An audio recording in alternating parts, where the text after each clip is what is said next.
So I have accumulated, over the past couple months, a few books.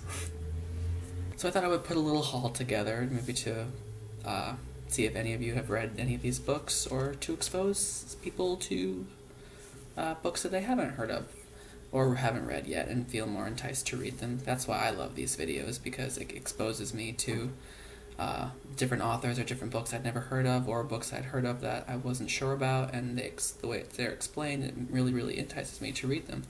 So here's a little stack of the ones that I haven't read yet.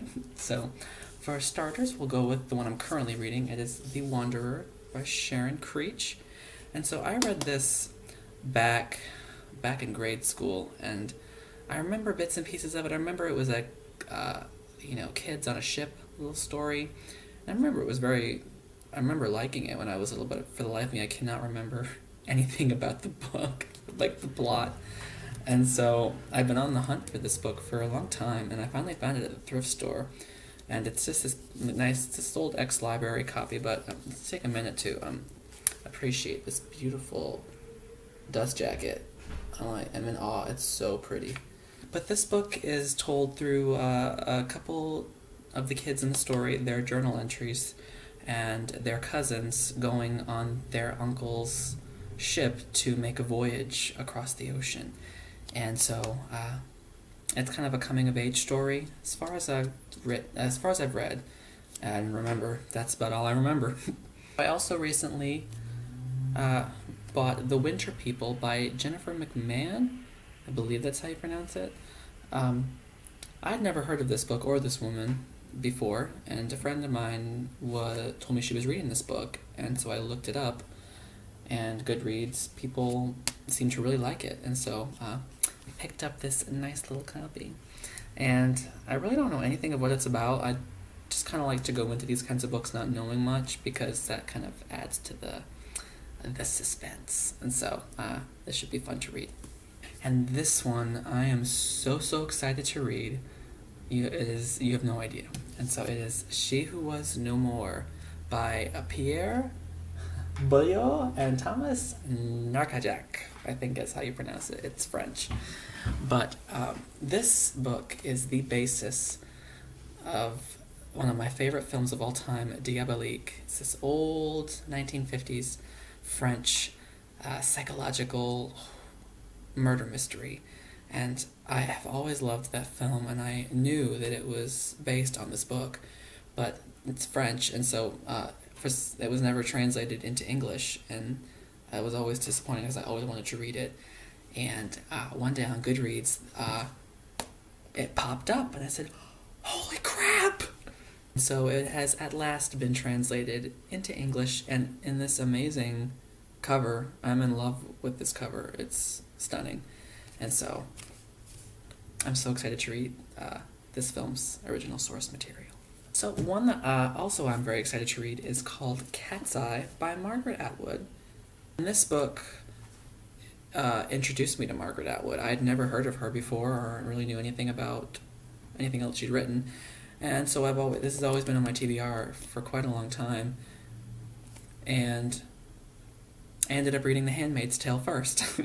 But that really made me understand the way she writes and really, really enjoy her writing. And so I finally found a copy of Cat's Eye, and so I am super excited to read this. I can't even remember what it's about. It's been so long since I discovered it, and so I'm just going to go into it not even really knowing much about it, because I know I'll like it because it's Margaret Atwood. And the one book that I've read bits and pieces of and I've always wanted to finish is Don't Sweat the Small Stuff by Richard Carlson. And so I've read a little chunk of this several years ago, and those chapters have always stuck with me. They continually stay in your mind about these good lessons just to be a good person, and I know that everybody can definitely benefit from reading this book. So definitely need to read this soon. On another type of inspirational type book, I also bought The Shack by Paul Young, and I can't even tell you how many copies of this book that I've bought and not read.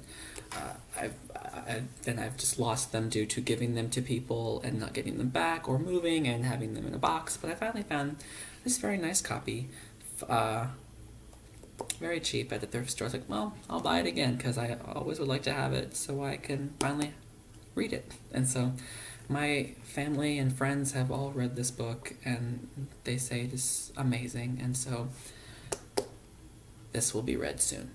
An author I've never read and I've always heard of and I've never really gotten into is Virginia Woolf, and I found a copy of To the Lighthouse. I've heard numerous people on Goodreads talk about her and admire her and love everything she's done, and I've really never thought to read her books. But this book is said to be one of her best, and I found a really inexpensive copy at a thrift store I love, and so I thought I would give it a try. And the last book on my haul is one that I am probably most excited to read out of this haul, and it is called No Man's Land by Simon Tolkien, my love. I read a couple of his books last year and fell in love with him, and I read that this book was his new one coming out, and it is not a courtroom mystery. It is actually some type of a historical World War II piece, and it is somehow related to his grandfather, J.R.R. Tolkien. I don't usually read war books or World War II themed things, because it's just so sad. But because I love this author so much, I definitely wanted to give his new work a try, and so this will be read as quickly as possible. Just love the cover. It's so pretty. So that is my little haul. So I will be. I'm always reading something, and so I just have to put forth the effort to put together a book review. So I will be doing that very soon, and happy reading.